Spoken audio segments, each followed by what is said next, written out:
Good morning or good evening, guys.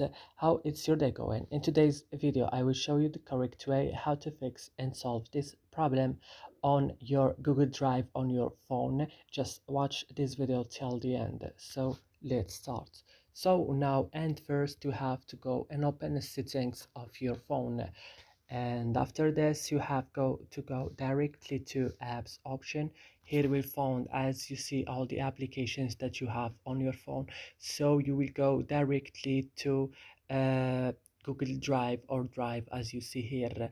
You will click on it like this, and then you will go directly to storage option. Click on clear cache, also clear data, and go back and click on force stop.